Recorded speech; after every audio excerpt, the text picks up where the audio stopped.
Welcome back to Diehard Duck Derby's charity series, Heat 7. This is our smallest heat, with only 5 ducks represented here. Let's go ahead and meet them. We have Sir Mallard, Pineapple Duck, we got Wade, Scorpion, Howard, Clint Quackwood, the sheriff in town, and Professor Damon D. Duck. Interested to see if Sir Mallard was able to take some tips from Sir Ducksworth of Bathington, and if Scorpion was able to learn from the pitfalls of Blue Ninja and Naru Duck. Let's turn it on over to Mal, who has Sir Mallard, the most sponsored duck here, on the sidelines.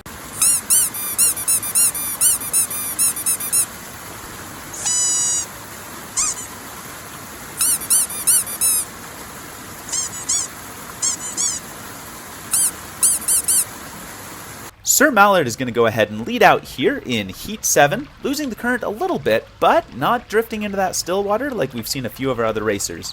Pineapple dodging the rock, followed by Scorpion, Quackwood, and looks like Damon D. Duck is the only one that comes out of the gate upright, which should not be surprising given his spy training. He wants to keep a good visual of the course in front of him. All the races are staying with the current, not really losing much momentum. Pineapple is deciding to try the path less floated and takes the outer path through the branches. Looks like Scorpion's losing some big speed by drifting into that deadly still water, often on the other side of the large rocks. He's going to be punished for that decision, drifting into dead last. Pineapple is flirting a little bit with those branches on the outside and losing some momentum and getting stuck for a few seconds. Hopefully Pineapple got a pre-race snack as opposed to Panda in the previous heat, but considering pineapples eat sunshine, they should be okay and able to get free of the branches' clutches. Damon D. Duck using his skills in stealth to come into third and chasing that second place spot. Now Sir Mallard has been able to maintain the lead so far, not losing first place once at all. And all of our ducks are floating in a single file line almost, it looks like. I haven't seen a line this perfect since I was in elementary school heading to lunchtime. Pineapple, of course, must have been the class clown, always following the beat of their own drum, since they're the only competitor not in line. Oh, and it looks like Scorpion shooting a spear over there saying, "Get over here!" Now the racers are starting to enter that pre-waterfall route, where there starts to be some turbulence in the river. You can see that the river is already starting to get choppy, and ducks are bouncing all over the place. Whoa! Scorpion beelining for that wall, and Pineapple drifting against those rocks right into that space that Panda got stuck in. Hopefully... Oh, I'm not seeing them. We've lost sight of Pineapple. Oh, nope, coming through there. They did not sneak into the branches. Looks like they're just exploring the outer edge and floating back. Clint Quackwood holds on to his lead as we move past the waterfall. Oh, Sir Mallard with a vicious mace attack smashes Quackwood into the rocks and passes into the first spot. That was violent. Was that a mace to the head I saw? His speed is unreal, and it looks like he is also employing the use of the waterproof armor after he saw how well it worked for Sir Ducksworth of Bathington in an earlier heat. Now, Professor Damon D. Duck doing the freestyle as Pineapple starts to hug that rock wall behind them, avoiding that waterfall obstacle. Where is Scorpion? Not seeing him. Oh, I guess I shouldn't have really expected to see him during most of this race. Given the fact that he is a ninja, he's stealthy and probably waiting for the opportune moment to strike.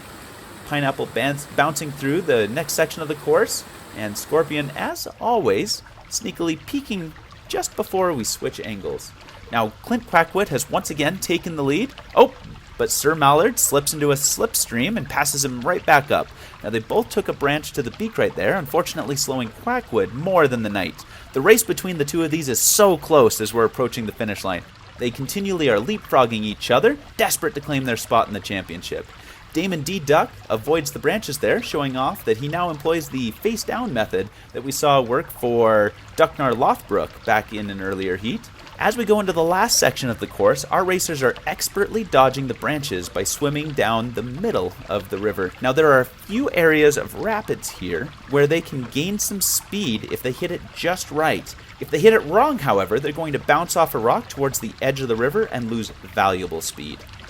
There's quite a big gap between second and the back pack. This is definitely a two-duck race for the qualification. Damon D. Duck is just moseying on down the course. Did he take a little pit stop right there? And Scorpion just barely crawling through that opening in the branches. The racers are taking their time and swimming cautiously. It almost looks like they realize they can't win and they just want that completion time. At this point, the best bet for the back three is just locking in a finish. Fatality! Whoa, Scorpion looks like Sub-Zero has him in a deep freeze, not able to move past those rocks. Well, Sir Mallard really extended the gap leading into the finish. I have no idea where Clint Quackwood went. Sir Mallard must have hit that water just right and cruised into victory, qualifying for the championship. Now, the gap between second and third is ridiculous at this point. Damon D. Duck is able to move up 2 slots from his starting point and takes third. And it's looking like Scorpion is officially finished with this race. Though, those ninjas are pretty tricky. Back in Heat 5, Naruduck tricked us and entered the race once again at the end. Pineapple goes ahead and takes the 4th place spot. Oh! And it looks like Scorpion is thawed out and able to resume the course once more, slowly moving down towards the finish line. It appears that he wanted to make sure that our last place finish kept us excited and on the edge of our seats to see where he finished. What a crazy race. Let's go ahead and jump over to Grizzly, who has Sir Mallard on the sidelines.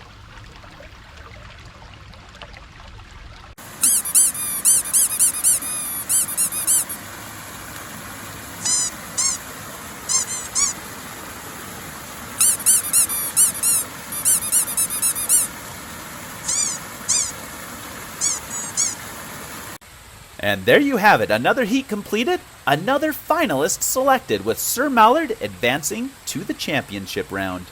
At this point, we're 1 heat shy of the championship. Heat 8 will be our final heat and our final qualifier.